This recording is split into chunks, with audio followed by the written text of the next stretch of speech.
Hey, it's Tom from Tom's Toons. Behind me is a 1999 Crest. This is a 21-foot boat, 8 foot wide. It's a unique boat. They use it for diving, actually shipwreck diving in Northwest Michigan, out on Lake Michigan. We're going to do some updates to this boat, including installing a brand new center pontoon that's actually right behind you over there. Putting it on a brand new bunk trailer. This type of boat, this Crest, it's got a U-shaped cross member that doesn't allow us to just bolt up a center pontoon easily or properly. So it's due anyway. It's a 25-year-old boat. It's getting a new deck and extreme duty vinyl floor.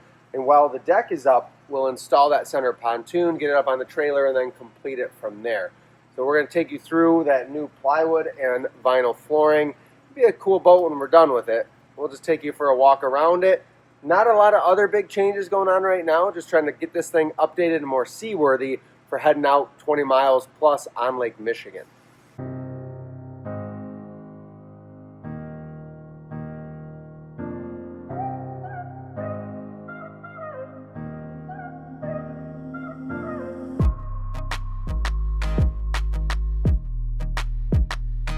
In any Tritoon conversion, motor's got to come off because I got to get the transom off. So I'm going to go ahead, pull the motor off, get it out of the way, get it on the rack, and that way it's out of our way when we're getting the railings and everything else off. So I'm going to pull this, and then we can get to tearing everything else apart. In this case, I got lucky. The control box is actually just laying in the back here. It was just run along the surface. When we reinstall everything, we'll run it under the deck how it's supposed to be, but it made it easy on me anyway. I'm just going to keep it all together for now, keep it with the motor, and get it off the boat.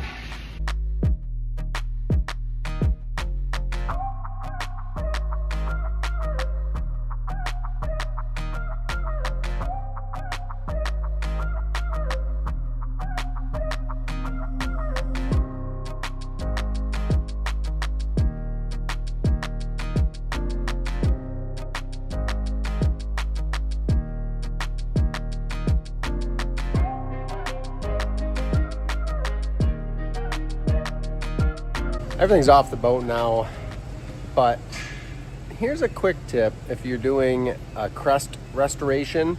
Let's look at the cross members and the hardware they use on these, and you'll see why it adds a little more work on teardown and reconstruction. This is the cross member structure system that Crest uses. They run a carriage bolt. This is literally a carriage bolt, stainless steel. Luckily, it doesn't always save us. So carriage bolt down through, nut on the bottom. A lot of the railings are actually tied in just like this on the cross members as well. They kind of strategically did that. But what happens is these nuts, they don't like to come off all the time. So naturally, this carriage bolt just spins, and then you've got two options. You either get somebody on the top side to hold that somehow, or you cut it down here. They are a pain in the neck. That's what we're up against now. So this teardown is going to probably take 2 to 3 times as long as if it was self-tappers or bolts and nuts that actually came apart easily. I would call this a very noteworthy item. When you're redecking a boat, we've got a little bit of a risen part in this board compared to the back one. This happens even on standard cross members with twist and movement. This is a little different system here where we have a bolt on each side. Basically that U-channel is open in the middle where the seam is falling. But I see this on regular cross members too. You know, Z-channel, hat channel, all of it, C-channel. But we get these little gaps. This is from the factory, these little risen spots. Don't worry about it. In most cases, we're just gonna sand that as smooth as we can. It might show a hair through the vinyl, depending on what vinyl you choose and what lighting you're in, but it's not going to hurt anything. It's not a trip hazard, but just something to know. It might not be perfectly flush every single time. Some seams, they'll line up beautiful. Others might challenge you a little bit. Here's the next seam back with an even bigger difference in those boards. The big thing is the carpet, especially heavyweight carpet, hides that really well. Keep in mind your vinyl is usually a little thinner. It might show stuff like that. I just use a 40 or 60 grit sandpaper on my orbital, and try to get it as smooth as possible.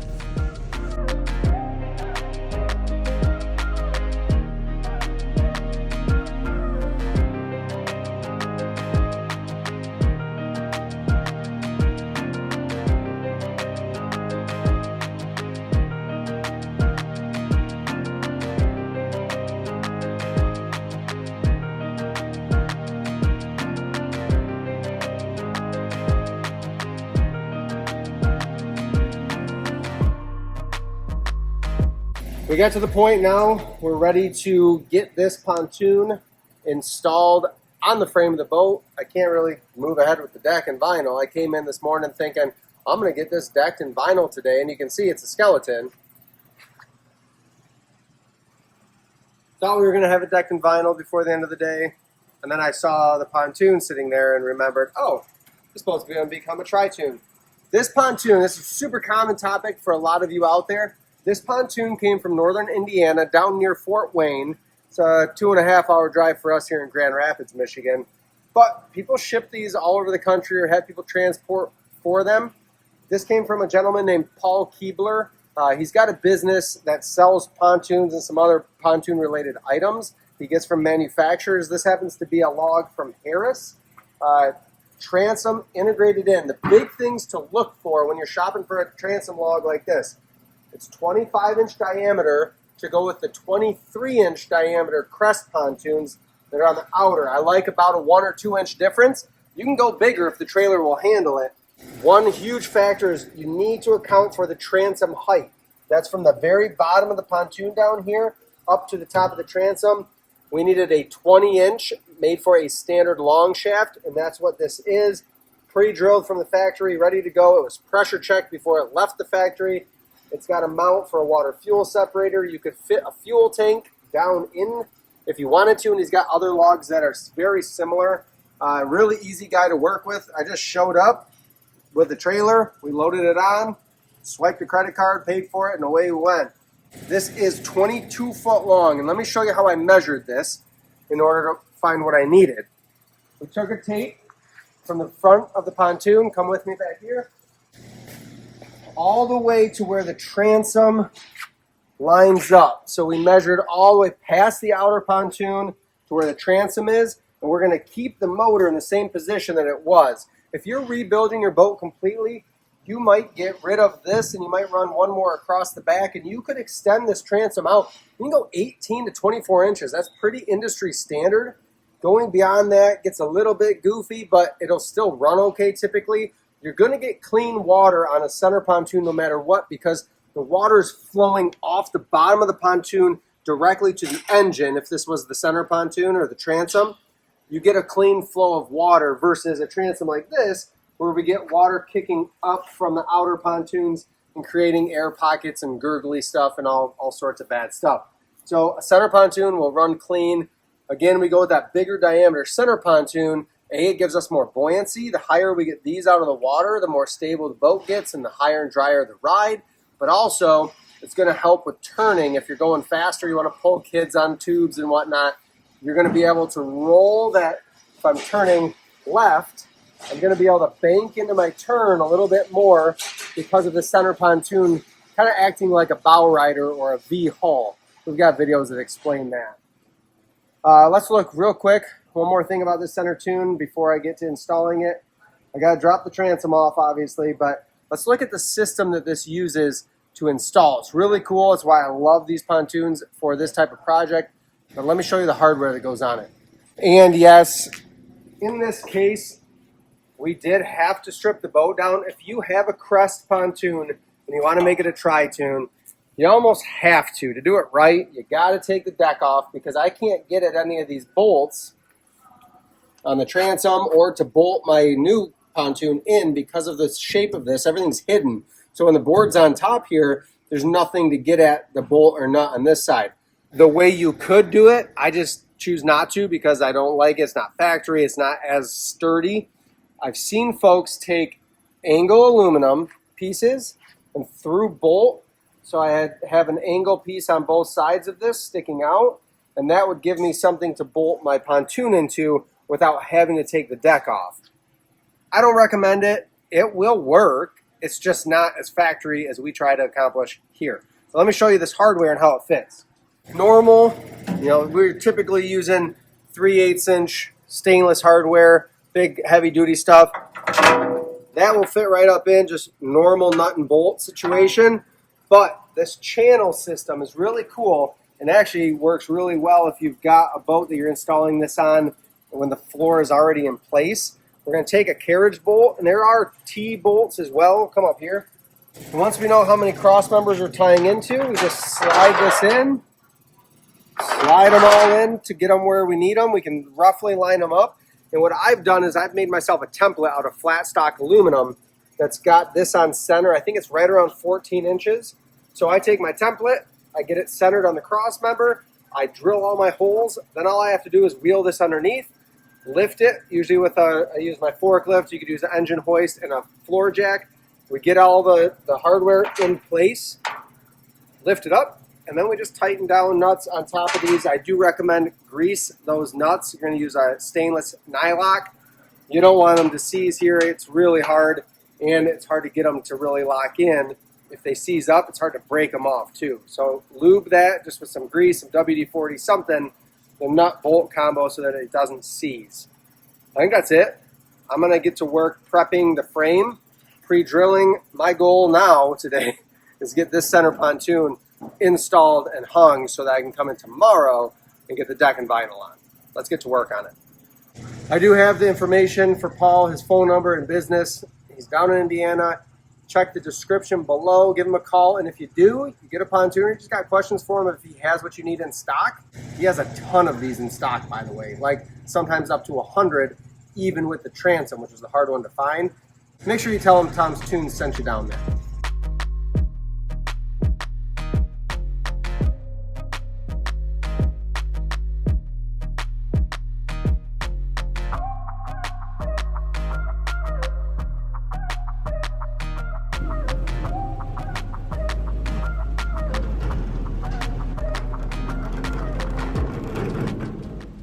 This is a little bit of a tedious part, but what I'm going to do, got my bolts just slid into the channel. You can kind of see them going up.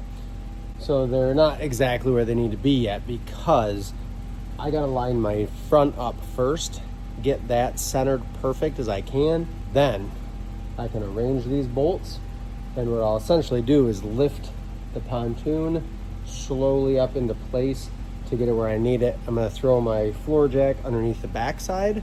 I've got a little cart under here right now. See if I can back up so you can see it. That's what I was rolling it on. So I'm hoping I can just slide my floor jack underneath that, lift it all up because that kind of cradles it, and that'll help me get it all centered where I want it to be. So that's what I'm up against. But we're going to go to the front first and get that as perfectly centered as possible, and then we can work our way back. And in the front, I've got a bow eye on this pontoon. It's a nice little thing to have. So I can lift that front up with the engine hoist to get that centered and ready. Then we'll come to the back with the floor jack. I get asked this question a lot by folks, which by the way, I get a lot of emails, a lot of phone calls from people doing this at home, trying to figure things out and have some questions. Happy to help out. Consider contributing to our channel. We've got a link for Venmo to just Venmo us if we've helped you out to help the channel, or buymeacoffee.com/TomsToons. Places you can contribute to help the channel. Hopefully we're helping you save some money by getting you the information you need to tackle this yourself. When it comes to your center pontoon, I prefer that this is covered by the deck. In this case, the deck terminates right at this cross member. So I'm going to push this back. I'm going to tuck us back so that this bow eye here is covered. Happened to a friend of a friend who was on my friend's boat. They were coming into shore, coming in a little hot, shallow water, and somebody jumped off the front of the boat to help land in the water and then turn and stop the boat from beaching or hitting the seawall. Well, he forgot there was a middle pontoon, and it ripped him open. His inner thigh was not pretty, had to get stitches. I'm not going to risk that. I don't think you want to risk that. So tuck that middle pontoon back just slightly, play it safe. A lot of manufacturers will push it even farther back. So don't be afraid to do that if need be. In this case, we might not catch that front cross member, but that's not a big deal. We're catching 8 other cross members or 9 other cross members, so I'm not too worried about that. It's just how it works sometimes.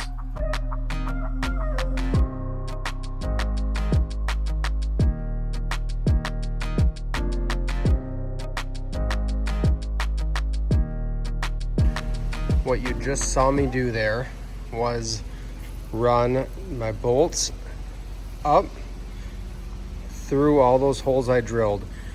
They're 3/8 inch bolts, carriage bolts. I do drill a 1/2 inch hole. I'm not sure how else you do this. It would be borderline impossible. This way, when I lift the front, I get my front locked in, this one, where I want it, and then I get these two lined up. And what happens is I angle it up, I get this through just enough. You might be able to get a nut on it if you wanted to, but I usually don't. And then these two I can line up. I go a little higher so that these two are coming through the holes. Then I line these up, let them come through the holes as I raise the front. And I use, everything's a hammer. I just use an end wrench and I tap the carriage bolt in the slide here in the track, and that helps me align it even when there's tension from the bolt pressing up into the cross member as I crank it up with the hoist. And I tap the end of the bolt too, and eventually it pops through. I put just a teeny bit of force pushing the bolt into the cross member so that way I can manipulate it, get it to come through the hole. And then when I get back to a certain point, I can't lift the bow anymore, the front of the center pontoon. I have to come to the back, and I start lifting from the back, and I just continue lining up as I go, working my way back. So we're all in here, ready to rock and roll. I will use, there were some big plates from the transom. I'll use those for some of these back couple sets, especially in a couple cases I had to go through some machined out holes that are a bit bigger. So I'll use those flat plates of some nice thick aluminum to reinforce. I'm ready to start getting bolts on, or nuts on these bolts. I'm gonna grease them. I just use a marine grease on all the nuts. Throw a washer on there first, and then I'll tighten them down. I do it all by hand. I know a lot of people would use an impact. I like to feel that bugger snug as I can get it. Then once all those are in, we'll do a couple measurements first, make sure I like where we're at side to side here. Then I can come in and I just run big heavy bolts through this flange. It's all part of the transom here. We'll run an extra set through each there, and then I'll typically do 2 bolts here and then another 2 here. This isn't a real structural piece, but it is going to add some help, so we might as well tie it in. Here we go.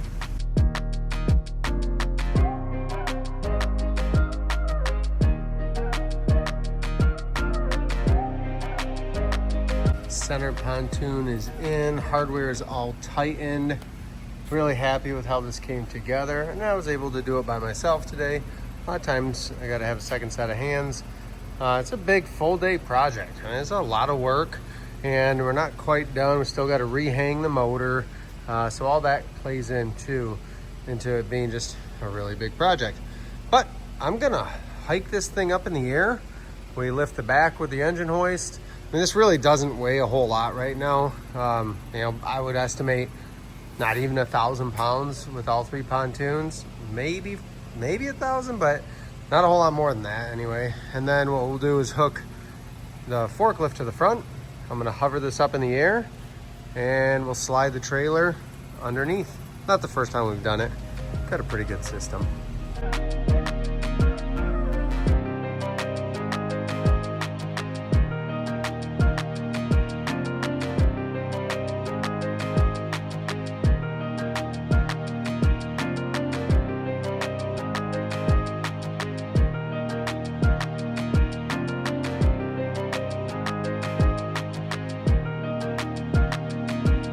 Well, the center pontoon is in, fully bolted. It's ready to rock and roll. It's Friday, so quick day today. I'm gonna get the floor on this boat decked and vinyled. It's a lot more work now with the center pontoon because I gotta squeeze in that space, but at least it's up on the trailer now, so I can kind of wiggle my way through there and stuff. It's the benefit of being 5'8". I fit in spots like that. I'm gonna get to work on this, and you guys are gonna see it kind of in fast motion. I'll stop it and show you some things from time to time, just the noteworthy stuff on decking of Crest or anything with a U channel where we have to use the 3-inch deck bolts. There's specific deck bolt from PontoonStuff.com, so make sure you make note of that. Kind of show you how I go about this.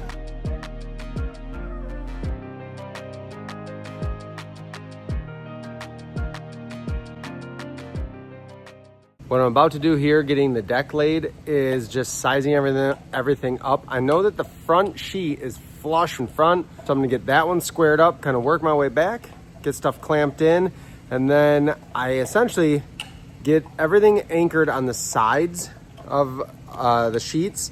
Then I can go underneath the boat, drill holes up through the cross members. That exposes where the holes are in the cross member. Then I can run my deck bolt down through. But that's what I'm gonna be doing here, is just squaring everything up and then getting bolts started to run on the sides so that I can get it run down the middle too.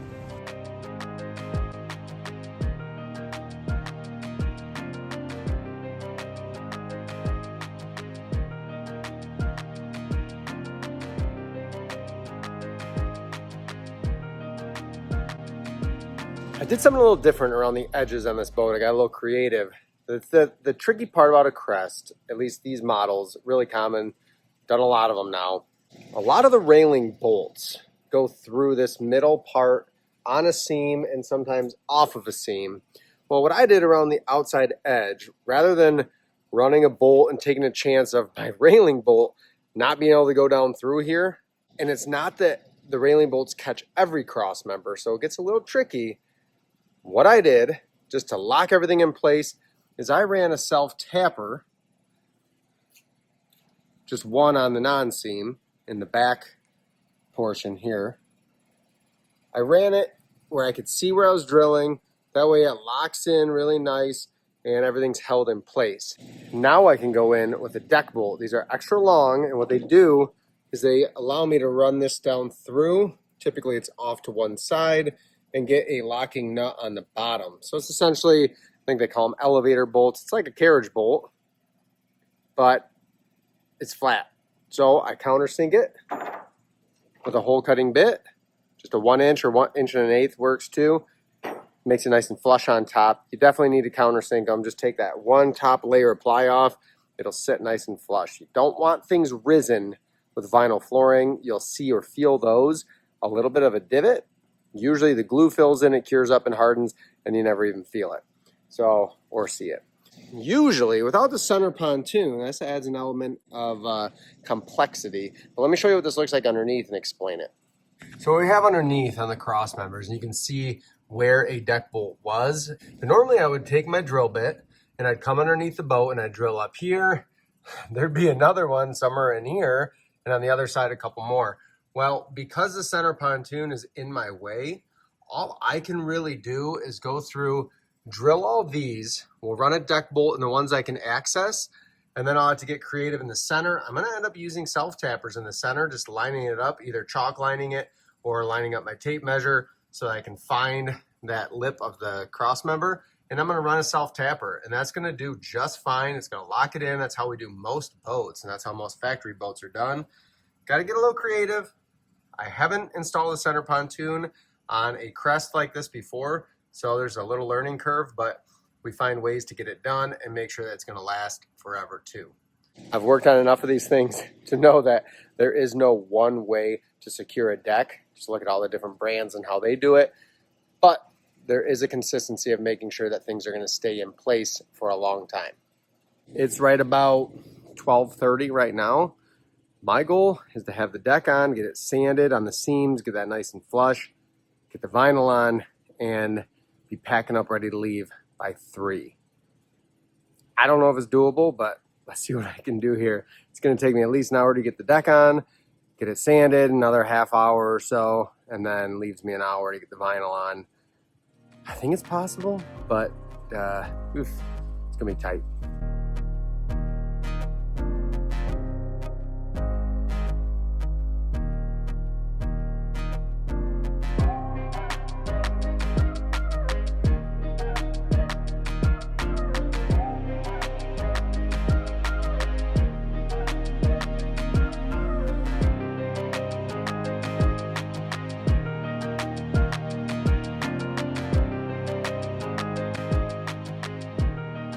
Got a little sweaty on that one, but it's literally 129.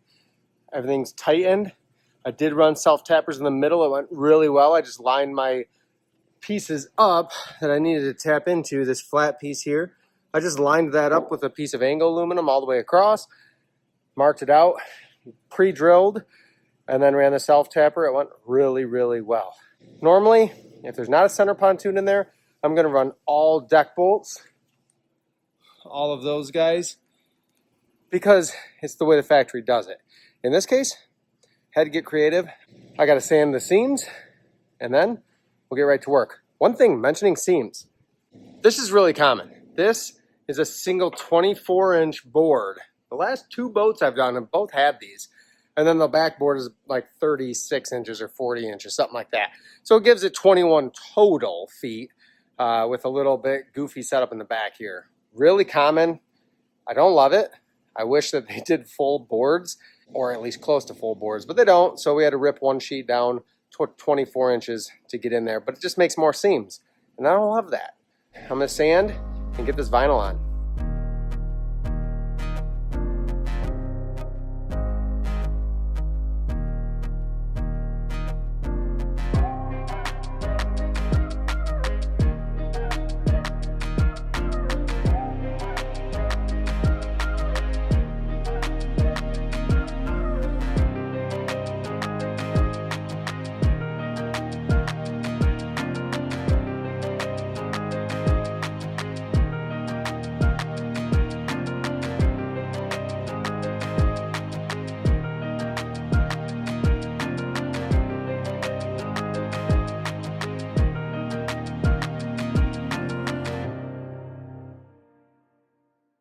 There we go. Vinyl floor is on. Stables are all around the edge. 3:22. What's on the clock over there? Not too bad. Haven't lost my touch. We're going to call it a day. Let this cure up. And then we'll get back to the deck trim and getting furniture and railings back up on Monday. I'm going to work tomorrow. Saturday a little bit at least. So, life of a pontoon restoration guy.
You saw us get all the furniture up. Typically we're gonna do that before we get all the railings up. In this case, we put the back part of the railings on, and then we loaded up the furniture. Then I can put the front railings on. That way we're not trying to lift furniture over railings and all that. It's just, why make life harder?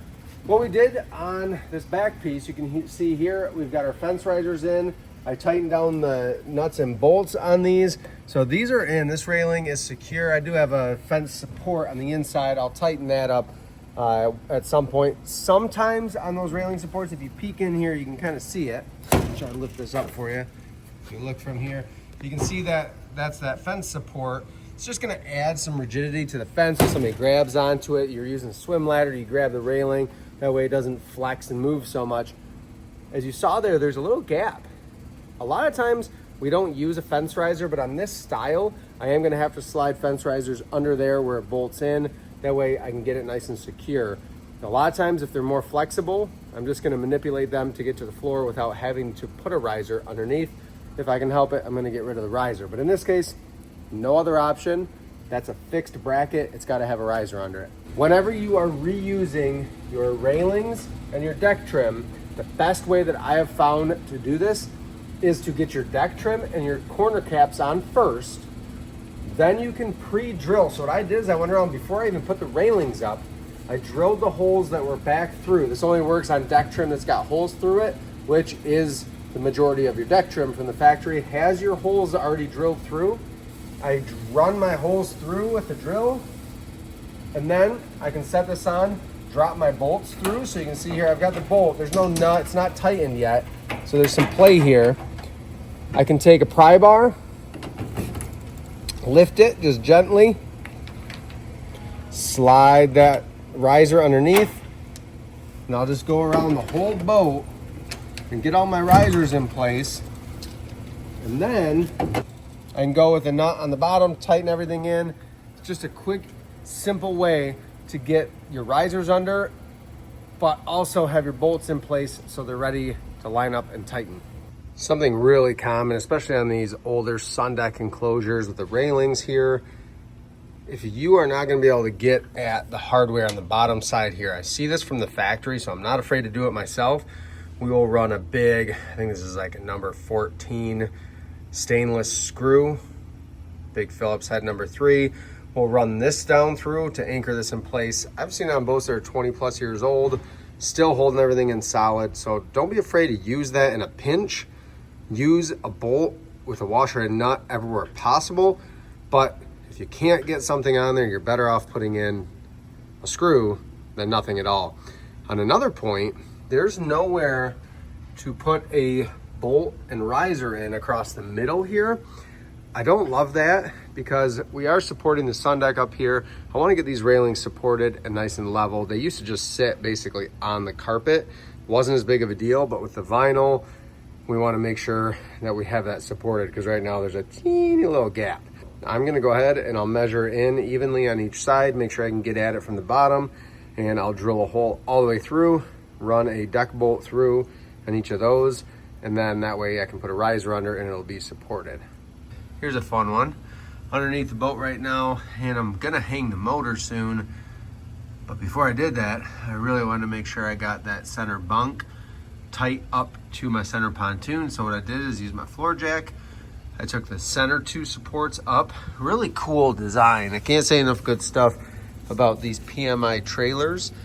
Basically, it's a huge bracket with U-bolts, and I can adjust by loosening, and then that slides up and down so I get it fit up where I want it. I'll use the jack under this front bracket and all the way in the back there. But first I'm getting these middle ones in, and I just lifted with the floor jack enough to kind of visually see the suspension lift a little bit on the trailer. So I'm not trying to lift the center pontoon up necessarily, but I want to make sure I've got good force, good support under that center pontoon. It's going to hold a lot of weight and support this boat and the structure for a long time. And keep in mind, we went from 23-inch outer pontoons to a 25-inch center, and I still have a little bit of room to play with, so I could even have a bigger center pontoon on here if I wanted. Totally adjustable for a lot of different configurations.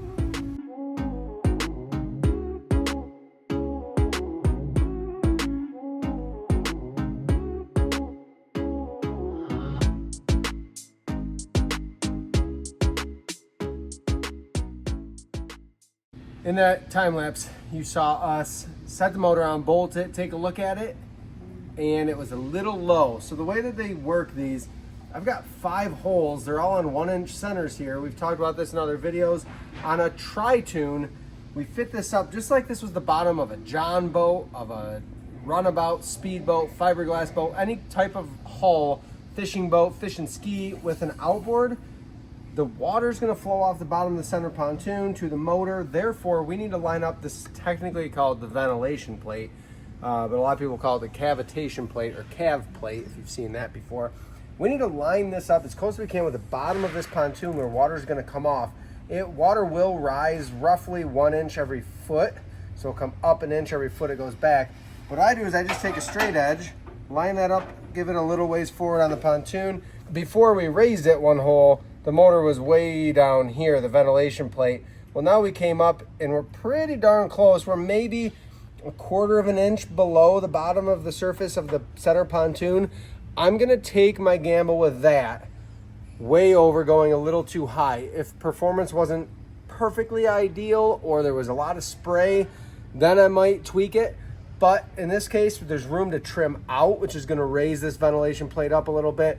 And it just gives me a little more room for making sure I get clean water to the propeller. And that's why this, if I go up another hole, I have one more hole I could go up, it'd be perfectly fine. But this is gonna go up another inch, and then I'm gonna be flirting with maybe ventilating, cavitation queen behind the camera right now. I don't want blowouts when I turn. I want a nice, smooth run, so we're gonna leave it where it's at. Did you guys know that we've got apparel and other items on our website at tomstoons.com? You know we hate cavitation around here. Go get yourself one of these no cavitation zone hats. Helps our channel out and gives you something stylish to wear too. That's what you saw us doing. That's how we determine it. We get it on there. It's pretty common. We're gonna have to unbolt it, lower or raise it just to get it just right for that optimal all-around performance. She's gonna bite now. Oh, jeez. Bangy. What? No, out. Leave it. Hey, she just picked up a scrub brush. I just got all my rigging components for the Suzuki for that brand new 140. I'm ready to get the helm rigged out here. It's a standard helm from PontoonStuff.com, but I'm gonna show you something that's pretty cool that I don't think a lot of people think about. Works really well, especially if you've already got a boat with a binnacle mount control box, but you want this smaller standard console. There's a fix for that. I'm gonna show you right now. As we know, there's not a lot of room for a binnacle control shift throttle on this console, just with the profile of it. So we add this. This is the binnacle mount box. It's got a little storage in there. This comes out and we can access and install, but it's got room on top here for a shift throttle control for a binnacle, which is really common on a pontoon boat. So we can reuse, maybe you're just using yours off your old console that was mounted, integrated into the helm. Well, now you can do it into this box, down through the floor. Everything's hidden, nice and concealed. I'll put my key switch right up in here so we can sit back here, control shift throttle comfortably, and it doesn't get in the way of our dash, because the dash is going to be getting a new switch panel. I'm gonna take this 12 volt outlet out. We can add another one if we need to. I'm gonna take this out and I'm gonna put in a fuel gauge here. So it's gonna match this guy right next to it. Now that's where I'm at right now. That's what I'm gonna be doing, is cutting in this stuff, cutting in my steering and getting things ready to go.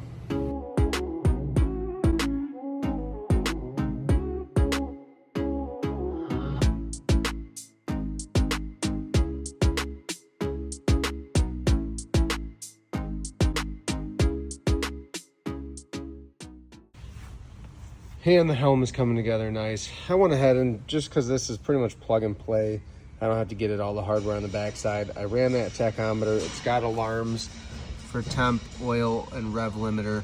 And then there's a check engine light that can come on too. And then we've got our switch panel. I have my matching Faria fuel gauge on order that'll go right there. Steering is in, and our ignition switch. Really sharp, no hardware showing. It's a really cool design from Suzuki. And this comes either horizontal or vertical. And on this console, that horizontal works really, really nicely. The last thing I did was put our USB charger and 12 volt charger here. So we can just flip these up, and I'll put these on a switch when we get around to that. I guess it's time to get this stuff up on the boat. My mission today is getting the motor rigged, meaning running our steering cable, shift throttle, everything, ignition harness. I'm gonna try to get as much done as possible today, at least get it close so I can just hook it up and go when the time comes.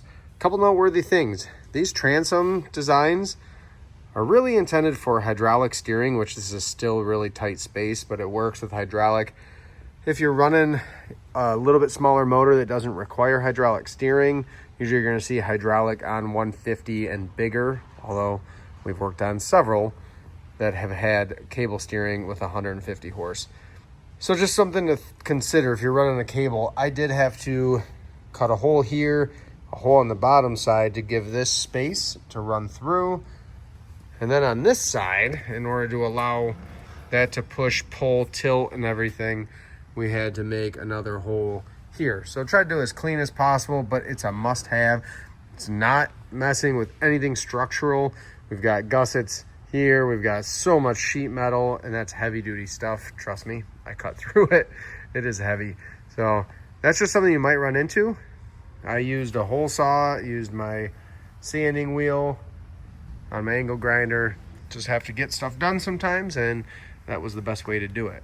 The other thing I'm working on over here is getting this control box. So this is that box that's designed to take a binnacle control. It's not installed yet, but I did go ahead and use a template to cut that out. If you're using like a old Mercury or Johnson Evinrude control, or Honda or Suzuki for that matter, but you're reusing your old control on a new console, if you don't have the template, which you probably don't, I did in the instructions for this, you can use those old gaskets or old bezels, lay them on there, trace on the inside. That's going to work just fine as a template. In this case, I just used the template that came with the control box. I'll have to disassemble this stuff to get at what I need to here, but I like to do all this down off the boat. Makes my life a lot easier to have this done down here, so I can just go install it up on the boat. This is how I've configured our console. That's screwed down to the floor now, and I do run a couple through bolts on this, just quarter 20 stainless bolts with a big washer and a washer and nut underneath. This got fit into place. So if you notice, there is one screw back in here that I won't be able to get to, but it'll be hidden, and there's a screw on top and bottom in lots of places anyway. But that allowed me to cheat it forward just a little bit to get everything lined up where I wanted, and it gets it just a little bit more comfortable to run using it this way. I do like this little gap in here.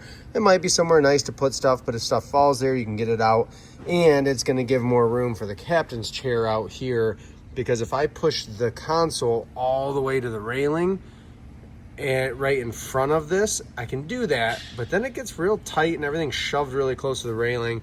I think it's going to be really nice, comfortable setup. I'm going to use a 3-inch hole saw. We're going to cut right down through the plastic, through the floor, and it's the perfect place to use these rigging boots or rigging grommets from PontoonStuff.com.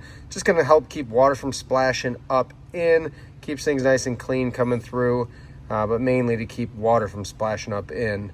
So we'll do that here, and then under the helm, I've got a 4-inch boot, so we'll cut a bigger hole, and that boot will go right down the corner, and this will allow me to run everything up through.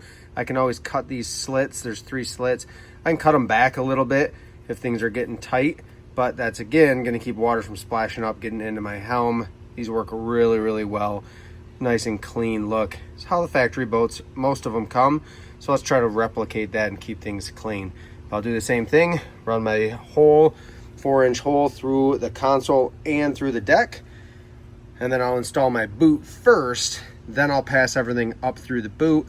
The reason I do that is, well, if I forget to run everything through the boot, I got to run it back down through and redo it. And also, as I pass things up through, the boot kind of helps keep them from falling back down like wires and whatnot. So it kind of just gives it a little grip. But I'm going to get these installed and keep going. With my wires run towards the stern, I'm ready to actually pass this plug-in up through the console. I've got my hole cut, my grommet in, and I do usually start with these big electrical plugs first because they take up the most space going through the grommet. Some boats are easier than others. As you can see, this bracket is right in the way. If my hole was up here, which it's not, there's a door there, everything would be a lot easier to pass through. So this is something that you could either run a fish tape down, a pull wire, a rope, something to tie things to pull them through, or have a second set of hands, but we'll get it done. This is a topic that I see talked about a lot on Facebook groups and different forums for pontoon boats, and that's talking about a kicker motor, so a smaller outboard motor, maybe electric even, to be as a backup or a trolling motor for your pontoon boat, whether it's fishing or whatever. In this case, they're going 20 plus, almost up to 30 miles offshore in Lake Michigan on the right day, but you never know what's going to happen? Brand new motor, great insurance policy, but a good running kicker motor is a great insurance policy, because if something happens to the main motor, who knows what could happen? You've got a second motor that can get you home. I got really excited when this customer reached out because they mentioned hanging a kicker. I thought I was gonna get to weld up a bracket. However, they already had one and had installed it.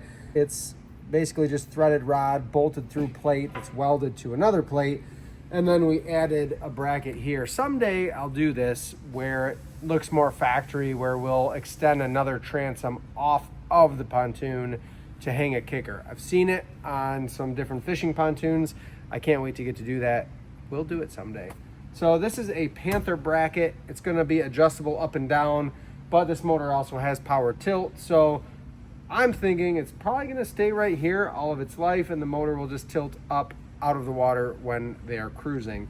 We will do a tie bar too to link these together, but Corey brought her muscles and she's here to help me lift this on. Pretty significant. It's doable. If you wondered and you haven't seen it, absolutely doable. A lot of ways to do it. This is one. Hopefully we'll show you another way in the future. We're gonna hang this thing. Cool. So are you just gonna do these? No. Okay, I was like, that's sketchy. Corey asked if we're just gonna do the clamp thumb screws or clamp screws. The answer is no. That would be sketchy. We will tighten them as much as we can though. And then there's room for me to run 2 more bolts through the top. This bottom part will not catch. That's okay. 2 bolts through, big 3/8 inch bolts will do the job for us. We've got one more warm day here. And then we hit a bit of a cold snap in Michigan. I'm gonna put oil in this Suzuki and the 140. We're gonna fire it up. We're gonna test run the Honda as well. So we got, it's like 28 degrees outside, but warm enough. Pull them out, hook them to the hose, run them real quick, and bring them on back in. And then I can finish this Easy Steer tie bar system, which I got started on the kicker over there, but I still have to mount it on the big motor too. We're gonna take a little pause on that though and go test run this. Got to add oil in the 140. Doesn't come with oil. Part of the prep typically when you get something like this installed.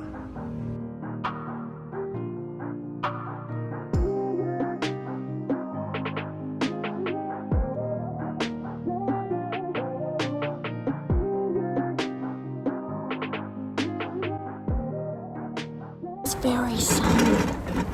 So really cool thing with this motor is that when I turn the key, I bump the key and it just vroom. Every time. I prime the fuel bulb. Sometimes the first time is literally the first time we're going to start it. Sometimes that takes a second longer, but I got a feeling it's going to be just fine. Let's get some water on it and let's go.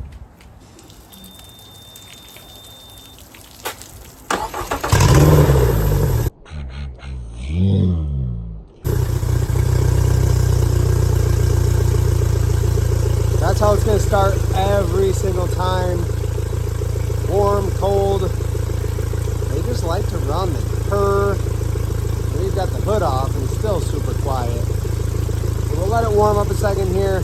We'll take it through the gears, make sure everything's good to go, and then we'll fire up the kicker too. What'd you say? It's not cavitating. It's not even in the water. Gee willikers. It's got to get pea stream though. See what it tastes like.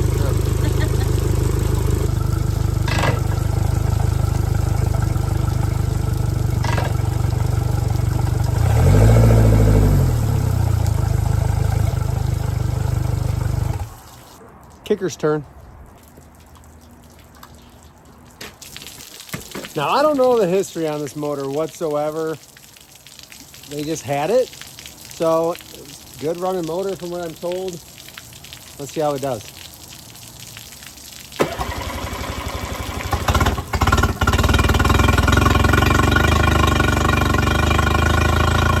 Well, she started pretty well. The way I understand these motors, they've got a needle system that feeds it more fuel, keeps it revved up while it's warming up. We'll see what happens here. We'll give it a minute to get warm.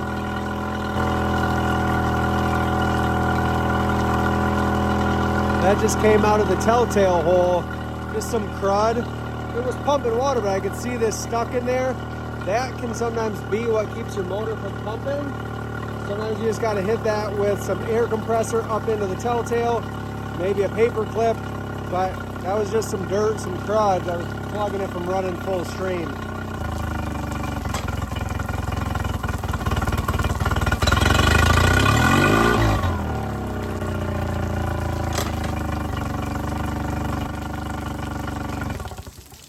I like it. We're taking this back in the shop. I got to finish the tie bar linkage on it. Couple seats up front, and then this thing is done and ready to go home, get ready for the spring to go dive some shipwrecks. Let's get it back inside. In case you saw it while we were running it, that is not installed properly. I don't know what it was even showing for a depth because it's made to run with this facing down. So we'll get that fixed too. We have finished this boat completely now. It's ready to go home. It'll get stored for a couple more months here, but then it'll be ready to dive out on Lake Michigan in the spring and summer. Stuck with the original railings, but we did update the navigation lights to LEDs. This got docking lights in the front here, so for evening, coming back to the trailer or back to a slip, you've got some docking lights to help guide you home. We added, as you saw, that third pontoon bolted up. You saw that whole process. So let's go look at everything in the back of the boat. That was a huge part of this upgrade for this boat, including the new motor. Come on. As you can see, we've got the brand new 140 horsepower Suzuki. This is a 20-inch motor on a 20-inch transom back here.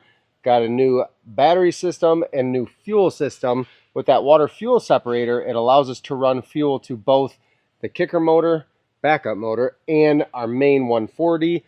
There's a fuel tank in this port side compartment, and we ran a line for them to have a backup tank on a quick connect to a 12-gallon that they can put on the starboard side just as a just in case sort of thing. If you look at this, it might have caught your attention here. You'll see this a lot on fishing boats. This is the Easy Steer system. It's a tie bar. It's totally removable, comes off of both motors. But what it does is allows these motors to steer together when they're connected. But the big thing on something like this where the fronts of the motors were not accessible to run off of the steering, we're able to tilt our motors independently.